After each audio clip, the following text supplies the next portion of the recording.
and welcome back. We're not in Vickie's country home today. We're over at my sister's house, not too far away. This is my sister Chris, and she asked me to help her learn how to can, especially pressure can meats. So I'm at her house. We're going to use her tools so that she can learn how to pressure can meat all by herself, but I'll still be available. So come on, let's get started and learn how to pressure can. All right, so we have done some of the prep work so you don't have to watch every bit of it, but it's easy to tell you about it. We cut boneless, skinless chicken thighs in bite-sized chunks, and then we just par-cooked them, which means just cook them a little bit so they're not raw and the outside just has a little bit of color.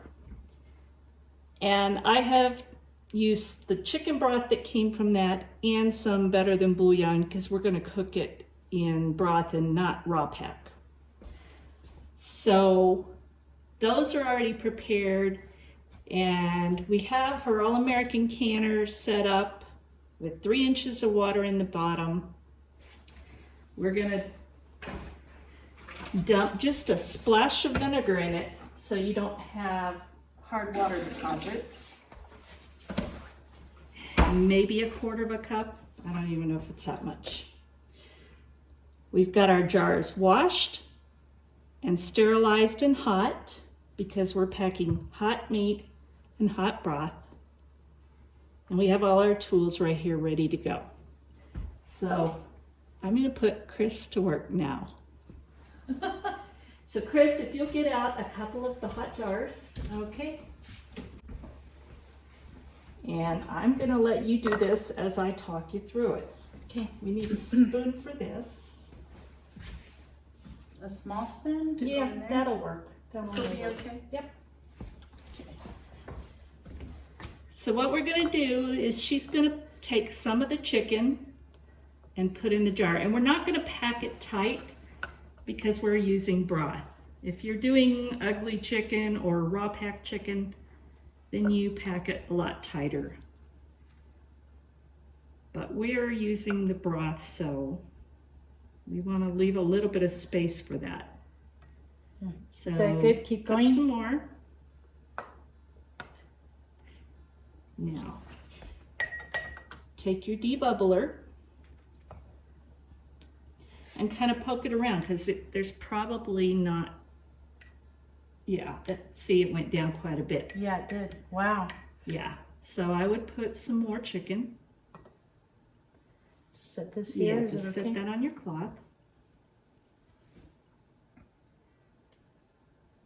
And so the kind of canner that I'm using, Vickie, it's a weighted gauge, right? What's the other kind? The weighted gauge, the other is a pressure gauge. Pressure gauge. And that would be more like your Presto and Marrow and those kind. But all Americans are weighted gauge. Which kind's And- safer? They're both safe. They're both safe? Yes, they're both safe. It's just the process. Okay. The All Americans are metal on metal. They Okay. don't have a gasket.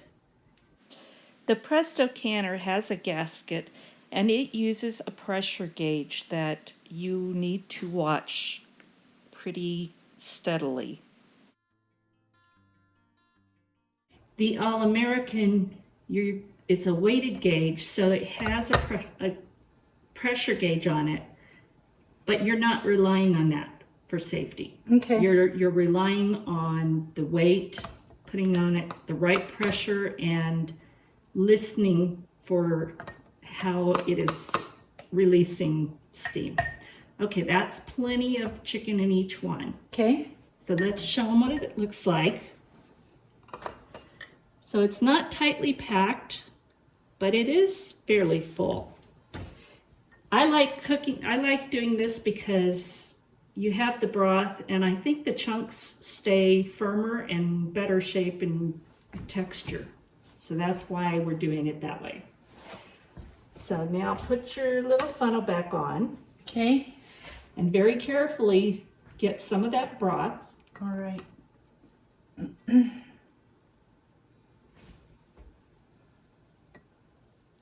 Move it over if you need to. That might be easier.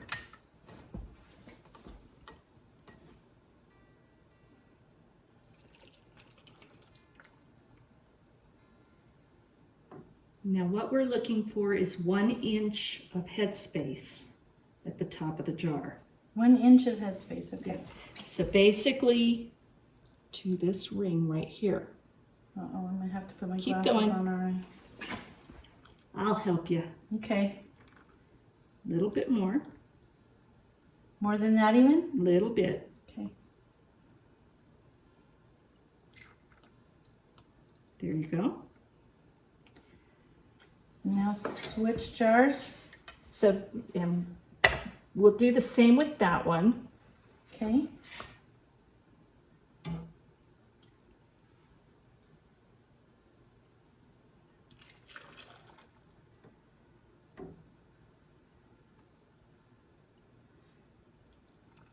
And so this is pressure canning, and the other kind is, what is it called? Water bath. Water bath, and that's for, It's for high acid foods okay. such as fruits, jams, pickling, Did I anything get like too that. much in there? Nope, you're good. Okay. In fact, we may need a little bit more, but now that you've got that in there, you're gonna go through and debubble, because there could be air pockets. And as you'll see how the liquid went down? Yeah. And you just kind of do this and move it around to make sure that there's no air pockets. So that one I think is okay, but this one you need to add just a little bit. Okay.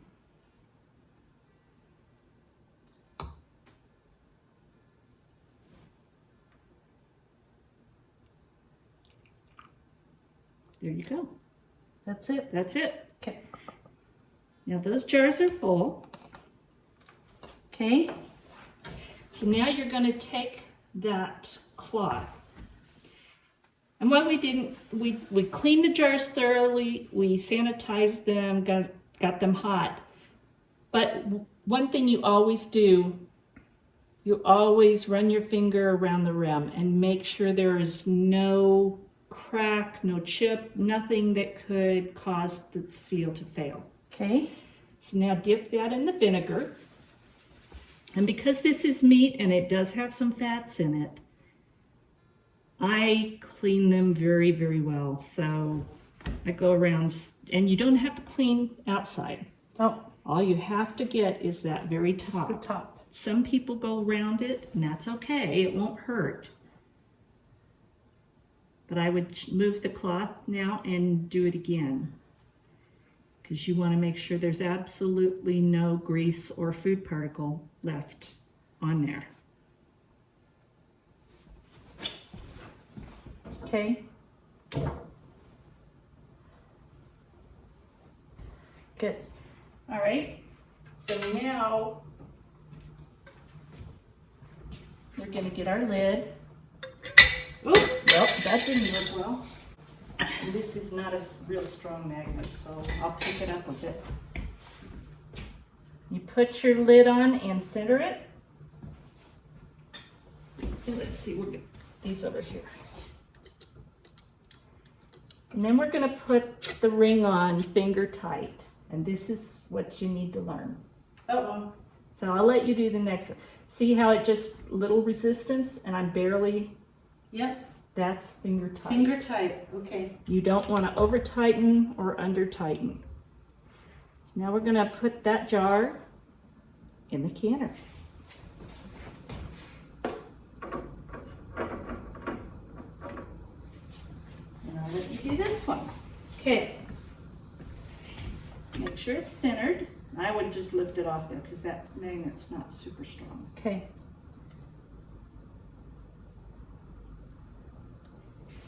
And put your ring on.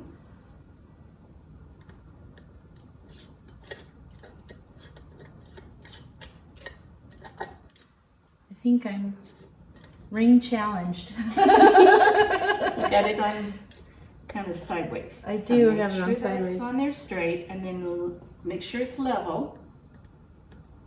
Now start turning. Nope, got it crooked. You'll get the hang of it. Okay, so hold the jar with one hand lightly, and then turn that till you feel just a little bit of resistance. Okay. So that's it. Feel Okay. how that feels right now. Don't. Okay. So, okay. Got it? Then take that.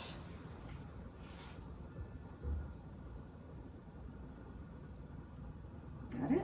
Put What? that in the canner.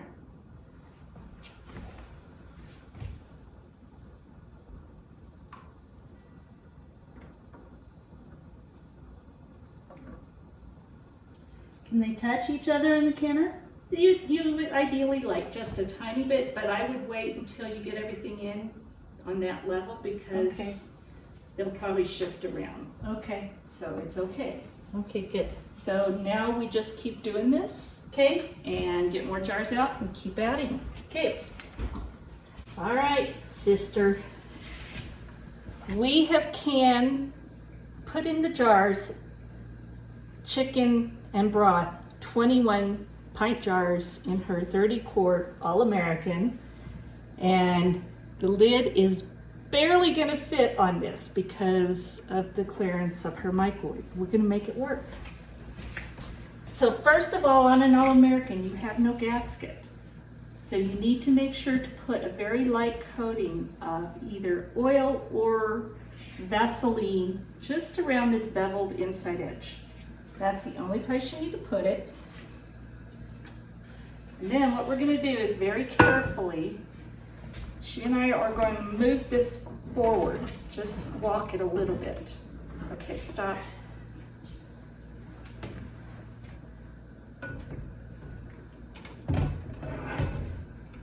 I told you I could do this.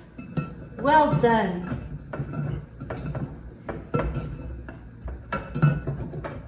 Yep, and then we just kind of look all the way and make sure it's as even as possible. And it looks like it to me. Yeah, it looks like it to me too. So now you take opposites. You always go from the opposites. And just lightly get that on there. Now this way. Righty-tighty. Got it? And you do the opposite sides all the way around. Opposite sides, just like you're changing the tire on your car. Yeah. Tightening the lug nuts on opposite And sides. then you go back and you tighten them up. Oh, okay. But the reason you do it lightly at first is to keep it level. Okay, you're keeping it level. Got it. You want it level. Yeah. All right, we have this thing tightened up. We're gonna move it back just a little. And that's about think as that's- far as it's gonna go. It's hitting right there. Yep, Yeah. so we could turn it slightly. I think that's what we're gonna do. Okay. We're gonna do that. As long as we can see the gauge and access it from here, we're fine. And the weight. We don't put the weight on yet. Oh. Nope. So now I'm gonna turn the heat up to a little over medium. What we wanna do is get it boiling inside and get the pressure started so that it's gonna start steaming from this vent. Oh, so we want that to steam before we put the weight on? It's gonna be a steady stream of steam Okay. for 10 full minutes. 10 full minutes. That way you can be sure that the air has been evacuated out of the canner. Okay. Does that make sense? Yes. Okay. So YouTube, we are gonna get this thing heated up, and then we're gonna be watching for this to start steaming steadily, and then we'll start our timer for 10 minutes. So we'll bring you back when this gets going. The canner is now, and I'm not sure if you can see that, but it's venting pretty steady. So now we're gonna turn on the timer and we're gonna let it do this for 10 full minutes. We wanna make sure that all the air is evacuated out of the canner. So I'm gonna put the weight on, and for us, we're high altitude, it's gonna be 15 pounds of pressure, which is right there. If you're at 10 pounds, you do this, and they are just kind of different inside, and that's how the weight, and this was a question Chris had, how does one weight do all that? Well, it's because of the different shape inside of each number. Okay, our timer just went off. We're gonna put on 15 pounds of pressure. And we're just gonna wait until we start hearing the jiggler. And then what we're shooting for is with this canner, and you need to know what your canner is, so please check your canner's instruction manual. But for this canner, this should be jiggling 1 to 2 times per minute. And that's where you want your pressure at. So you may need to raise the heat a little or lower it a little, but that just depends on your stove, and it depends on your canner. So check your instructions, very important. So we'll come back when we have processed this at the full pressure. For us, again, 15 pounds. We're going to process pints for 75 minutes. Quarts you would process for 90 minutes. No shortcuts. Make sure you process for the full time, and do not let the pressure drop. If it drops below your pressure that you're required to be at, you have to start your timer all over again. So stay close, keep an eye and ear out for it, and watch your pressure. So it's been a long day of canning. Yes, it has. A very long day. So we did 21 pint jars of chicken thighs in broth. And we did 9 pint jars of ground beef in broth. And we have the 21 jars out of the canner, and they are cooling. The 9 pints of ground beef are still in canner, just about ready to come out. But in the meantime, we're gonna kind of do a Q&A, because this is Chris's first time. She's a canning virgin, but no longer. So she's got some questions that I think might be of interest to some people. Yeah, I took some notes, and hopefully it's gonna help more people than just me. But I noticed, first of all, that you don't reuse lids. I do not. There are some people that think it's okay. I choose not to. It's not worth the risk of my food or my safety. So I do not reuse lids, other than if you decide to use Tattlers or Harvest. I think it's Harvest Guard is the other brand. Okay. They are both reusable lids, and they're 2-piece. They have a plastic lid and then a rubber gasket.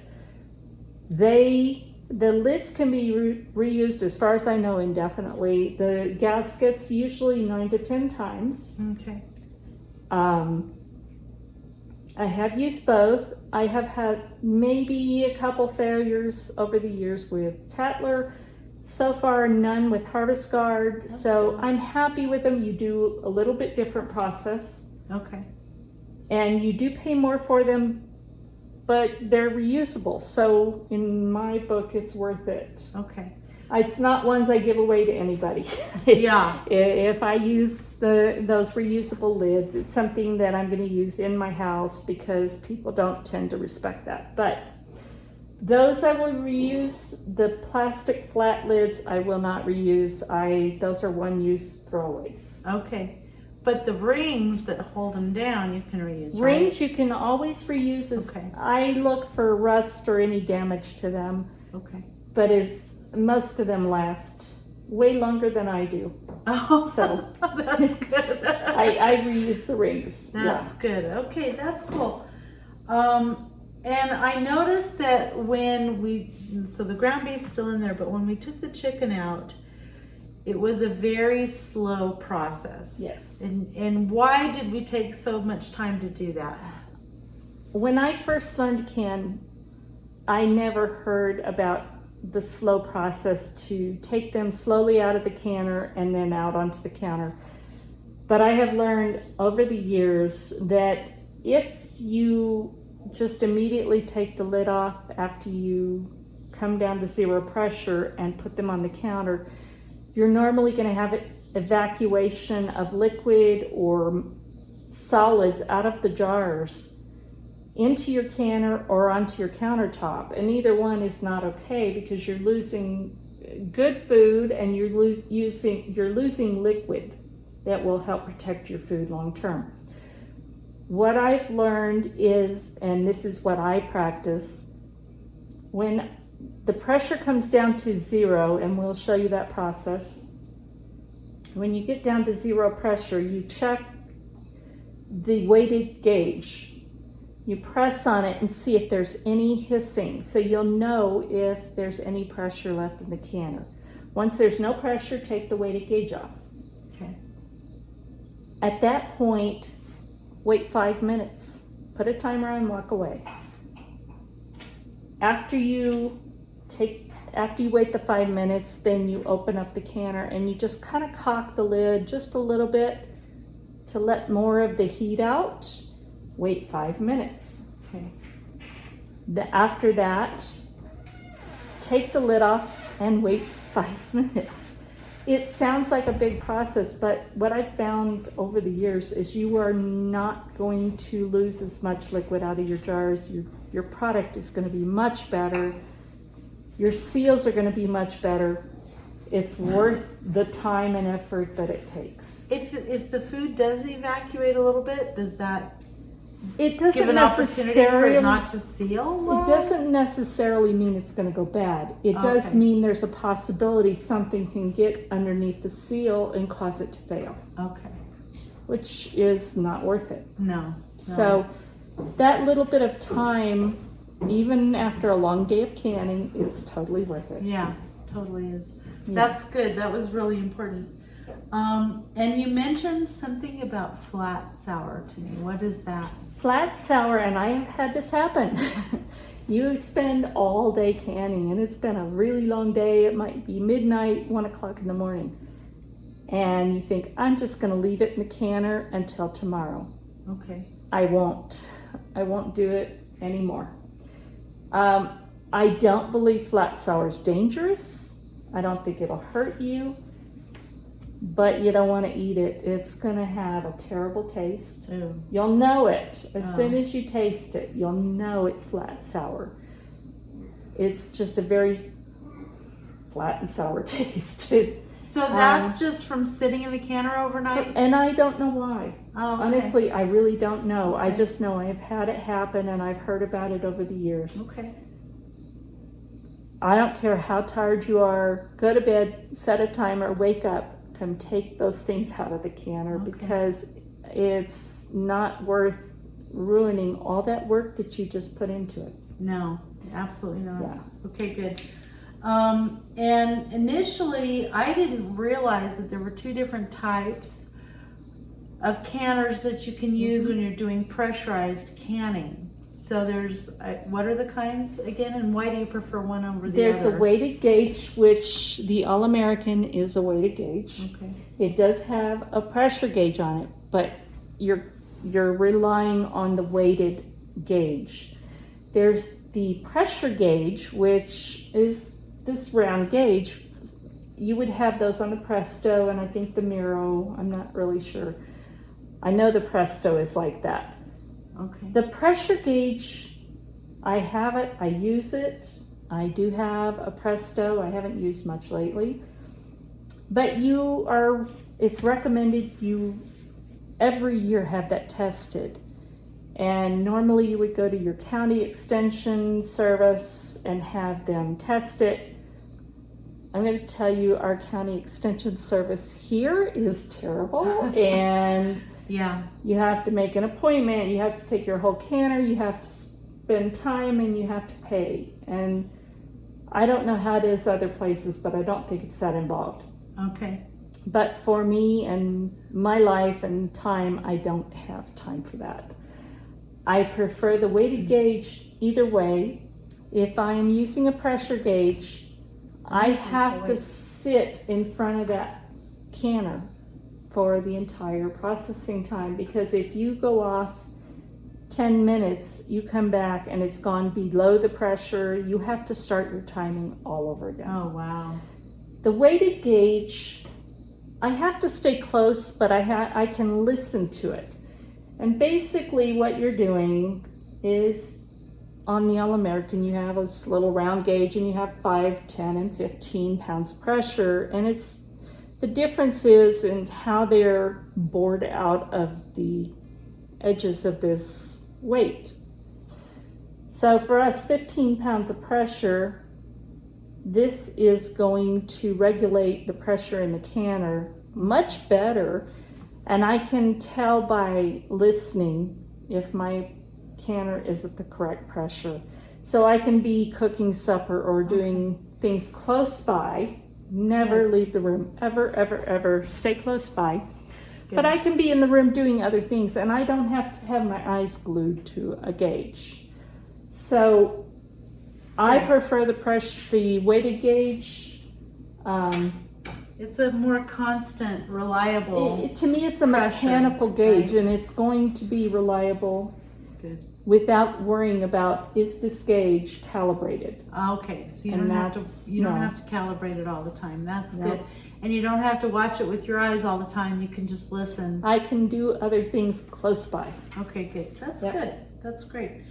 And so you were mentioning that it's good to let it sit overnight for 24 hours after you take it out? Once you take your jars out of the canner, the slow process Right. to prevent evacuation, I put a double layer of toweling down on my countertop, because you don't want your hot jars sitting on a cold countertop. Right. I take my jars out of the canner and put them on that towel. I leave them 24 hours and look to see if they're sealed in the morning. Take the rings off.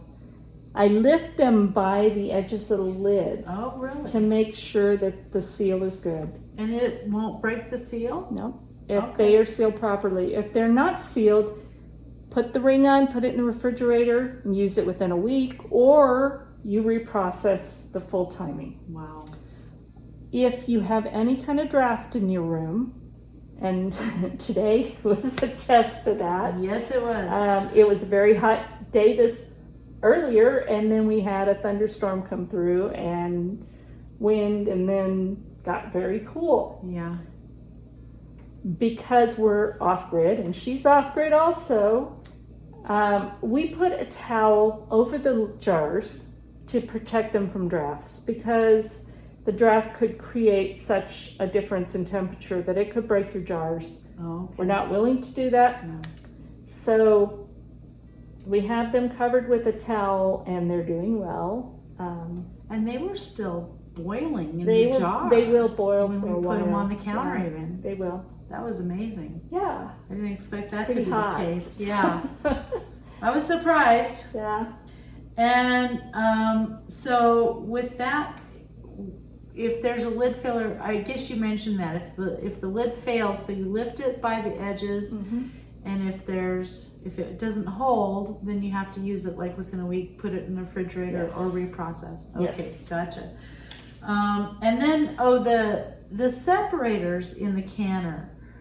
I was surprised that we needed those, but there was a reason And for we that. have one. I can show what we're talking about.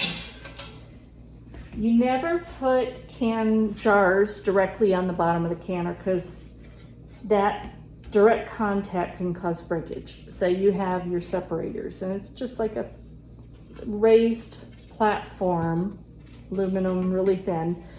That just keeps the jars from sitting on the bottom. You also need this in between each layer. We had three sets of pints in this All-American 930 canner. Yeah. So a total of 21 jars. And you need to have one of these in between each layer, because if you're setting a jar right on top of another jar, you can cause that seal to fail. Oh, okay. So it's important to use your separators. They're inexpensive. If hers didn't come with as many, so I brought some over, but you can order them. They're inexpensive and absolutely necessary. Yeah, good. Thank you. That was good. Because I would have set it directly on the bottom and I would have had breakage. That wouldn't be good. So that was good to realize. And then I was so grateful to have your guidance on this, because I would have made this mistake and it would have been terrible, because we let it vent through the little vent for like 10 minutes to make sure that the air was evacuated out of the canner. And then we put the little weight on it. And had you not been here at that point in time, I would have started my timer. And that would have been bad. That would have been bad. So why do you not, what happens that you don't start your timer right when you put the weight on? So when you evacuate for the 10 minutes, that's getting all the air out of the canner. You need to do that. Then you put your weight on there for whatever pressure.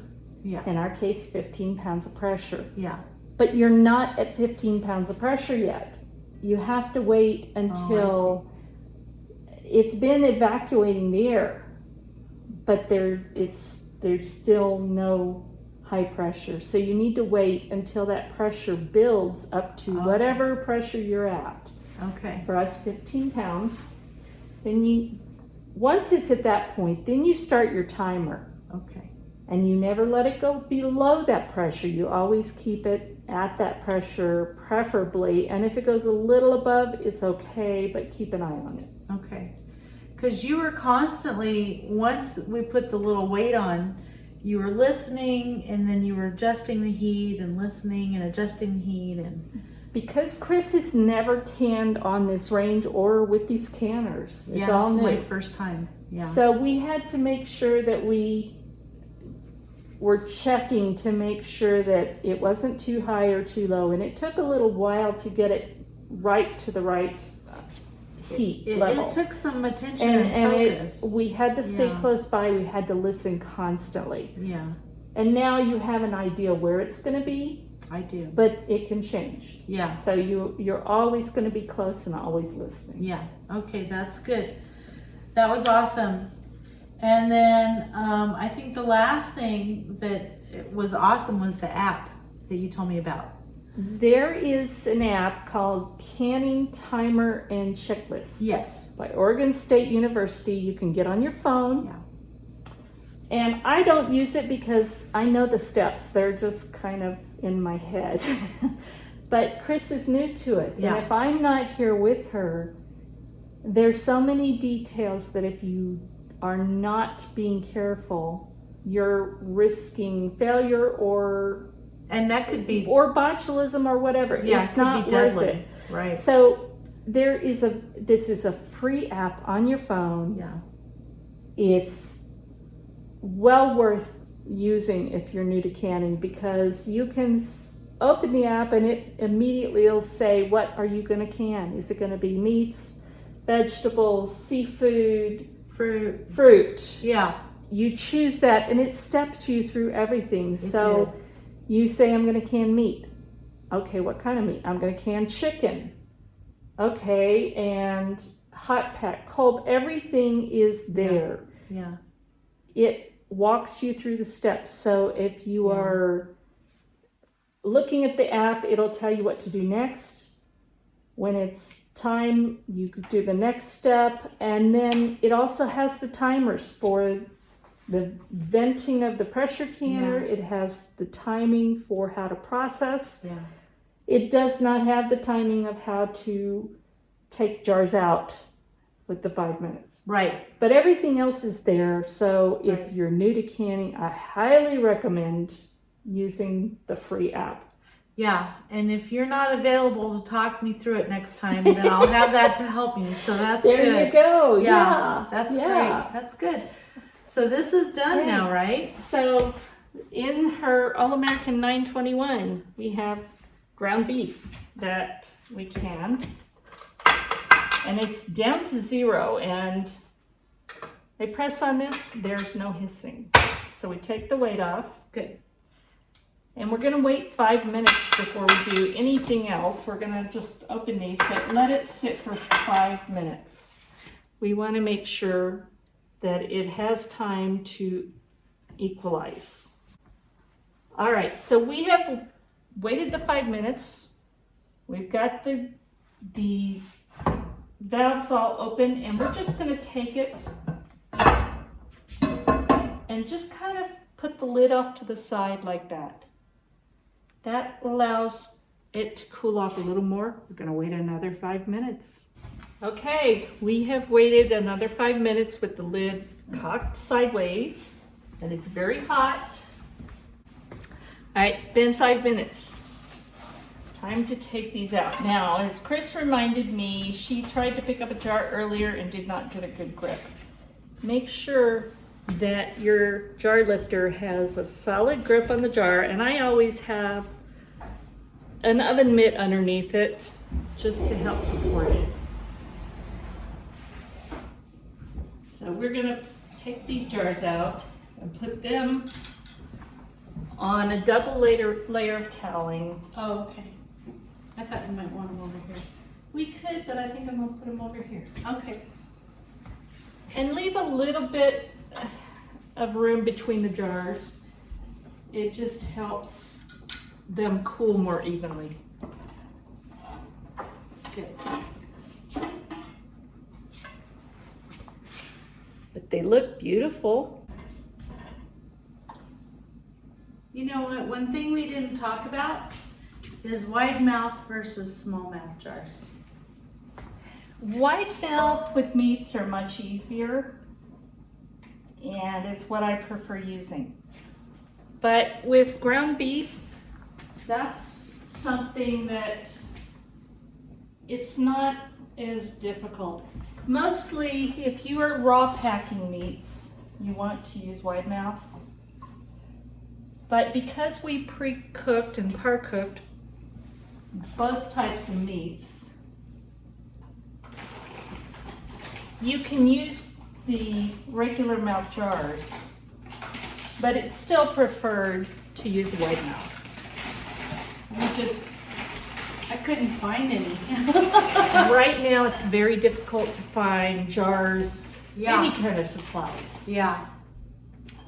Fortunately she had some and we made do, but they're hard to find. So we made do with what we had. Yep, that's good. I'm excited. So we got it done. Yeah. Yeah. Thank you. So let's show them what we got. Okay. Well, we had a long but really good day of canning, and I hope now that Chris is comfortable with this, but I'm always around. Thank you for watching. God bless. If you enjoyed this, if it was helpful, please give me a thumbs up, leave a comment, and please subscribe to my channel. It really helps. God bless, and we'll talk soon.